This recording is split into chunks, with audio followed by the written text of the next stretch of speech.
Vamos ahora con nuestra tercera clase, donde estaremos estudiando la doctrina del hombre. ¿Qué dice la Escritura acerca del hombre? Recuerden que estamos tomando solo algunos aspectos de cada doctrina por causa del tiempo, y en esta clase vamos a hablar acerca de la creación del hombre, que significa que el hombre se ha creado a imagen de Dios y cómo el pecado afectó al ser humano. Así que empecemos con la creación del hombre. ¿Por qué fue creado el hombre?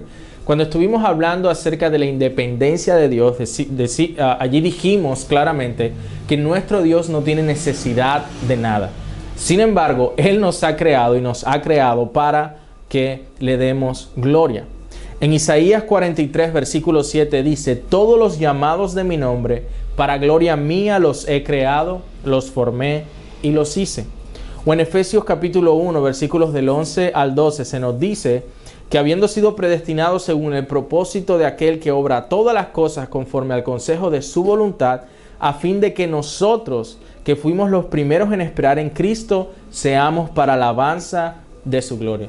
Entonces el ser humano es creado para alabanza de la gloria de Dios, para su gloria. Es por eso que debemos hacer todo para la gloria de Dios, como nos dice 1 Corintios 10:31.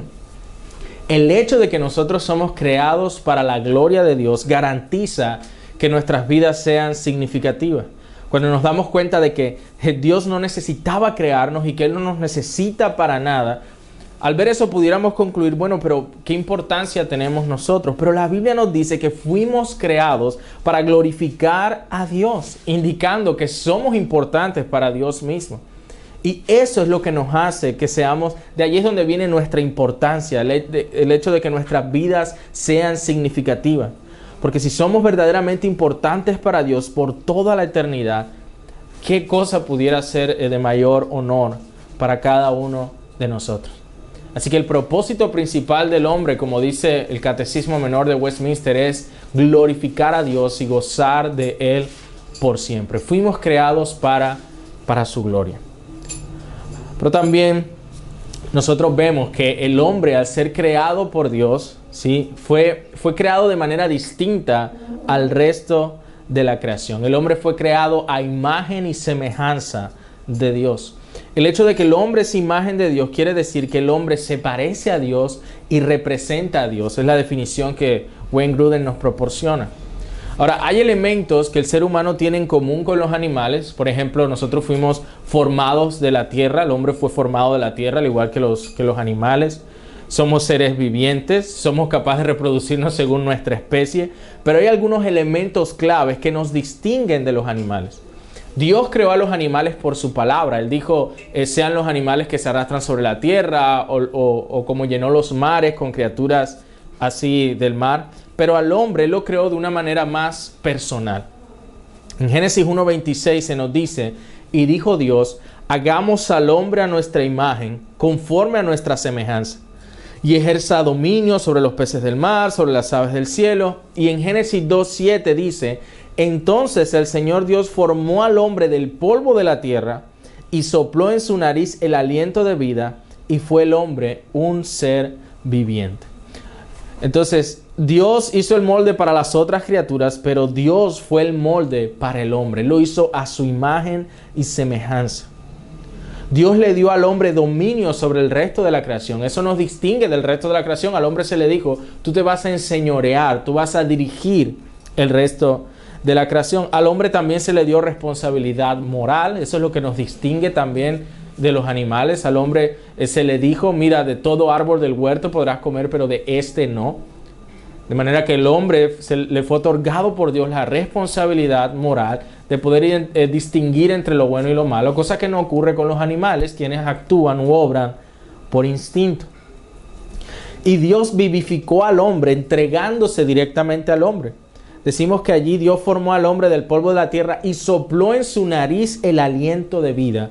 Y fue el hombre un ser viviente. Otras traducciones lo ponen como un alma viviente. Dios vivificó al hombre, algo que hizo de manera distinta al resto de la creación.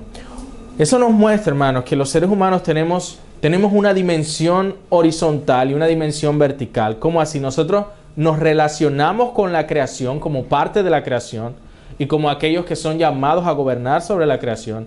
¿sí? Nos relacionamos también con Dios como criaturas hechas a su imagen. Es decir, tenemos una relación horizontal con la creación, pero también una relación vertical con Dios. Y eso anticipa esta naturaleza, digamos, lo dual del hombre. ¿Y qué más nos dice la Escritura con respecto a ser creados a imagen y semejanza de Dios? Bueno, algunos piensan que luego de que el hombre pecó, esa imagen de Dios en el hombre se perdió, pero no es así. En Génesis 5, del 1 al 3, por ejemplo, allí se nos muestra cómo Adán tuvo un hijo, y dijo así en el versículo 3, cuando Adán había vivido 130 años, engendró un hijo a su semejanza, conforme a su imagen. Es decir, ese viene siendo Sed, el hijo de Adán.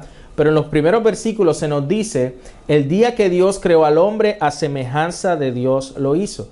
En Génesis 9:6, esto fue por supuesto después del diluvio, la Escritura nos dice, el que derrame sangre de hombre, por el hombre su sangre será derramada, porque a imagen de Dios hizo él al hombre.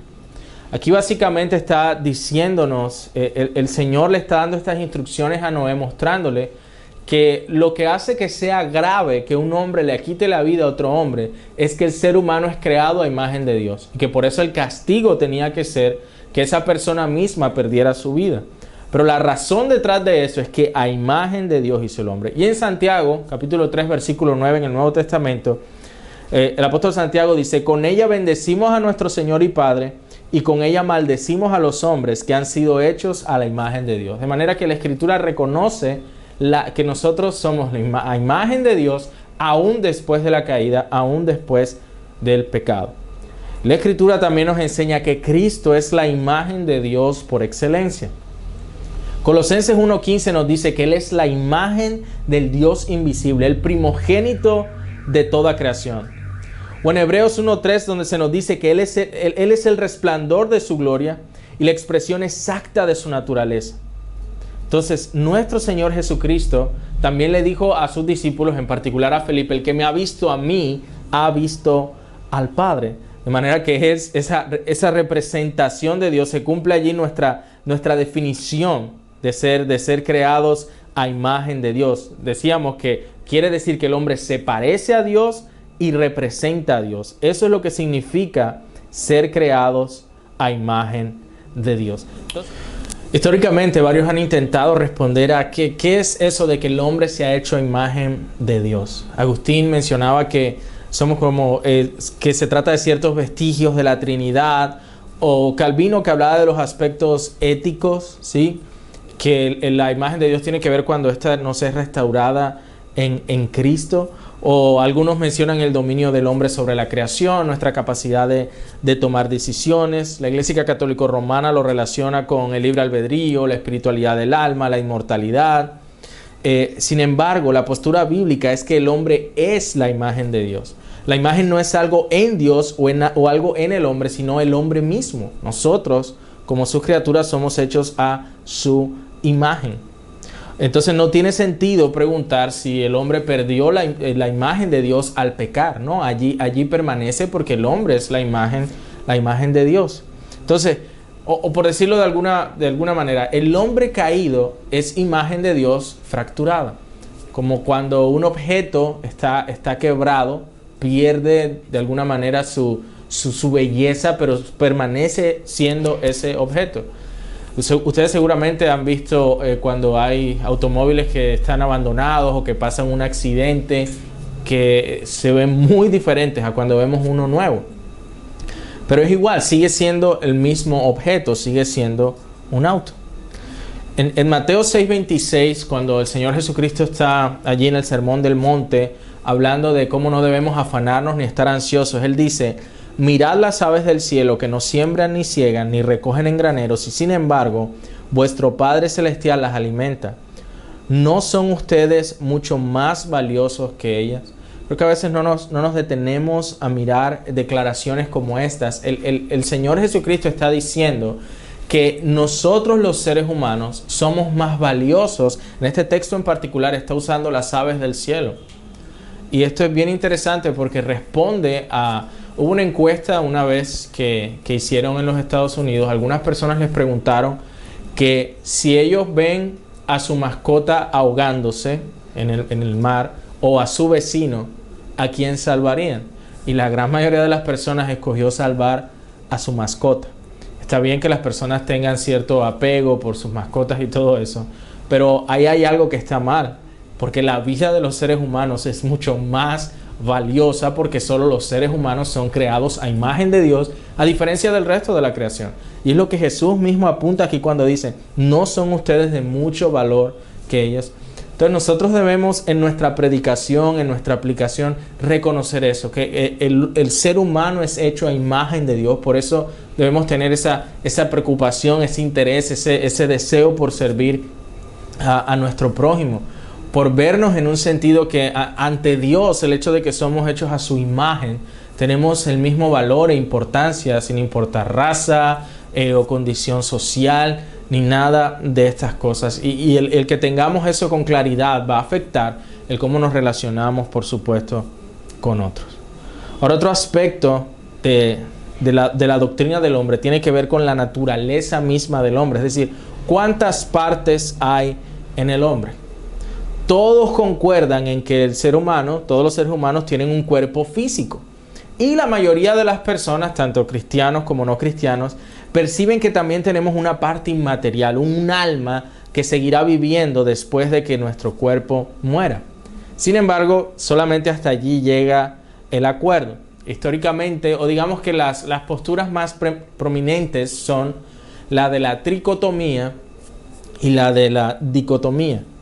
La tricotomía es el concepto de que el hombre está hecho de tres partes: cuerpo, alma y espíritu. Esa se llama tricotomía. Y vale la pena señalar que es la que es más conocida y la que la mayoría de las iglesias creen, de hecho. Y está la otra postura, que es la de la dicotomía, ¿sí? que identifica que el ser humano tiene un cuerpo y tiene una parte inmaterial que se le puede llamar alma o espíritu de manera intercambiable. Y por supuesto que hay otras posturas, otras personas que abogan por la unidad completa del ser y no hacen ninguna distinción, pero vamos a enfocarnos en estas dos que son las que son, digamos, más populares. Ahora, el hecho de que el hombre es cuerpo es algo que lo tenemos claro y que la Biblia nos presenta claramente. El hombre fue creado material, su cuerpo era bueno en gran manera. En Génesis 1:31, después de que el Señor crea todas las cosas, incluyendo al hombre, dice: y vio Dios todo lo que había hecho, y aquí que era bueno en gran manera. Y algo que quizás no meditamos mucho es que cuando el Señor dice esto, cuando toda la creación está, digamos, en su clímax, la muerte no había llegado todavía. Obviamente, como ahora estamos ya en un mundo que está sufriendo las consecuencias de la caída o del pecado, pero en ese momento la muerte no era algo natural hasta que la caída ocurrió. No es natural que el cuerpo del hombre muera. Eso vino por causa del juicio de Dios sobre el pecado. Entonces la muerte introdujo un elemento extraño a la existencia del hombre, una separación que no debía acontecer. Entonces no debemos desarrollar nuestras ideas sobre la naturaleza del hombre tomando una condición que no es natural como la norma. Entonces es bien interesante porque la Escritura habla de cómo nosotros servimos a Dios con nuestro cuerpo. Romanos 12, del 1 al 2 dice: hermanos, les ruego que presenten sus cuerpos como sacrificio vivo, santo y aceptable a Dios, que es nuestro verdadero culto. Nuestra salvación es corporal. Romanos 8:23 dice que no solamente la creación gime, sino también nosotros, aguardando la adopción como hijos, al final de este versículo 23, la redención de nuestro cuerpo. Y de hecho, nuestra eternidad será corporal. Una de las cosas que he visto continuamente, y lo veremos con más detalle cuando hablemos de escatología o la doctrina de los últimos tiempos, es que las personas muchas veces no se emocionan con la idea del cielo porque piensan que en el cielo van a ser como fantasmas flotando y como sin hacer más nada, no sé, tocando el arpa quizás o algo así. Pero esa no es la experiencia cristiana. La esperanza que los creyentes tenemos es que nuestros cuerpos serán resucitados. Y esa separación que traía la muerte entre el alma y el cuerpo ya no existirá más, sino que de alguna manera volveremos a lo que originalmente el Señor había diseñado. Primero los Corintios 15, del 20 al 22, dice: mas ahora Cristo ha resucitado de entre los muertos, primicias de los que durmieron. Porque ya que la muerte entró por un hombre, también por un hombre vino la resurrección de los muertos. Porque así como en Adán todos mueren, también en Cristo todos serán vivificados. Así que en la eternidad, cuando el Señor regrese, ¿sí? Y la Escritura dice: los muertos en Cristo resucitarán primero. Allí explica Pablo en Tesalonicenses, y luego los que habremos quedado, andaremos todos con Él. Pero allí el punto es que nosotros en estos mismos cuerpos, pero glorificados, pasaremos la eternidad con el Señor, ¿sí? Y esa es la esperanza que nosotros tenemos. ¿Y por qué esto es tan importante? Algunas de las herejías tempranas que se desarrollaron en la historia de la iglesia tenían que ver con el gnosticismo, que enseñaba que todo lo material era malo. Es decir, todo lo que se pudiera tocar, todo lo que es nuestros cuerpos eran pecaminosos. Por eso algunos estaban negando que el Señor Jesucristo se hubiese encarnado. Y tú tienes en Primera de Juan esas declaraciones que Juan hace: todo aquel que niegue que Jesucristo haya venido en carne es mentiroso, es anticristo. Son palabras fuertes las que Juan utiliza, porque él estaba diciendo: no, nuestro Señor vino en carne. Recuerden que él incluso empieza la epístola diciendo: lo que hemos visto, lo que hemos tocado con nuestras manos, tocante al verbo de vida, refiriéndose a Cristo. La resurrección corporal de Cristo, básicamente allí él está restaurando lo que se había perdido por causa del pecado. Entonces, el hombre es un cuerpo, tiene esa parte material, esa parte física. Pero el hombre también es alma o espíritu. Cuando decimos que el hombre es alma o espíritu, entonces estamos enfatizando esa relación vertical en dependencia con Dios. Eclesiastés 12:7 dice: entonces volverá el polvo a la tierra como lo que era, y el espíritu volverá a Dios que lo dio. ¿Sí? Entonces, el hombre es una unidad con dos dimensiones. No tiene dos partes, sino que él existe en dos dimensiones. Entonces, la tragedia de lo que es la muerte es que la muerte es esa destrucción temporal de esta unidad fundamental por la que fuimos nosotros creados. ¿Sí? Eso es algo que debemos nosotros verlo como aquello que lo que la Escritura nos enseña. Entonces, la Escritura nos muestra, amados hermanos, que el hombre tiene un cuerpo, es un cuerpo y es también alma o espíritu. Y los beneficios de adherirnos al concepto de dicotomía, de una dicotomía que sostiene una unidad global, son significativos, porque nos hace más fácil evitar el error de despreciar el valor de nuestro intelecto, de nuestras emociones o de nuestros cuerpos físicos. En la tricotomía se enseña que, bueno, generalmente se ha enseñado esto, ¿no? Que el cuerpo es nuestra parte física, que el alma es donde reside nuestro intelecto y nuestras emociones, y el espíritu es lo que se conecta con Dios. ¿Sí? Eso es lo que normalmente se ha enseñado. Sin embargo, estamos diciendo que lo que la evidencia bíblica nos dice es que el hombre es un cuerpo que tiene también alma y espíritu, ¿sí? Pero que no son dos cosas distintas, sino que está haciendo referencia a una misma cosa. Pero el tener eso claro nos va a guardar de pensar que nuestro cuerpo es inherentemente malo o que no tiene importancia.